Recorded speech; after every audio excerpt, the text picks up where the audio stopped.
Hi friends, நம்ம Erode மூவிஸில் Valentine's டே அன்னைக்கு ஆஹா ஓடிடியில் ஸ்ட்ரீம் ஆகியிருக்கிற மதுரை பையனும் சென்னை பொண்ணும் என்ற வெப் சீரிஸ் எப்படி இருக்குன்னு பார்ப்போம். இந்த சீரீஸில் ஏஞ்சலின், கண்ணா ரவி, முகமது குரேஷி முக்கிய லீடாக நடிச்சிருக்காங்க. இப்போதைக்கு இது 3 எபிசோட்ஸாக வெளிவந்திருக்கு. ஒவ்வொரு வெள்ளிக்கிழமையும் 7 மணிக்கு மற்ற எபிசோடுங்க வெளியாக போகிறதா தகவல். இதோட கதையில் மதுரை பையனான சுபாஷ் புக் ஷாப்பில் வேலை செய்துட்டு தன்னோட IPS கனவை தொடர கோச்சிங் கிளாஸும் போயிட்டு இருக்காரு.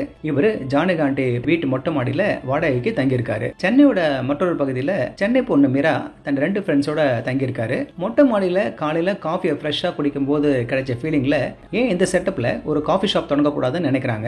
இந்த காஃபி ஷாப் மொட்டை மாடி கனெக்ஷனில் தான் மதுரை பையனும் சென்னை பொண்ணும் மீட் பண்ண போகிறாங்கன்னு நினைக்கிறேன். 3வது எபிசோடில் ஒரு ட்விஸ்டோட முடிச்சிருப்பாங்க. ஸோ அடுத்த வர எபிசோடுங்களில் என்ன நடக்குதுன்னு பார்ப்போம். இதோட இயக்குனர் விக்னேஷ் பைனிவேல் மதுரை பையன் சுபாஷ் வழியாக கதையை ஆரம்பிக்கிறாரு. பழகிறதுக்கு வெள்ளியந்தியாவும் ஆனால் காரியத்தில் தெளிவாகவும் இருக்கிற சுபாஷா கண்ணா ரவி சரியாக பொருந்திருக்காரு. என்ன அந்த மதுரை ஸ்லாங் தான் கொஞ்சம் இடிக்குது. இவரோட ஃப்ரெண்டா வர முகமது குரேஷிக்கு அது கிட்டத்தட்ட நல்லா வருது. ஹீரோவை எலிவேட் பண்றதுக்காக ஒரு பொண்ணு சிகரெட் அடிப்பராவும் பிச்சுன்னு மரியாதை இல்லாம காதுபட பேசுற மாதிரி எஸ்டாப்ளிஷ் பண்ணிருக்காரு டைரக்டர்.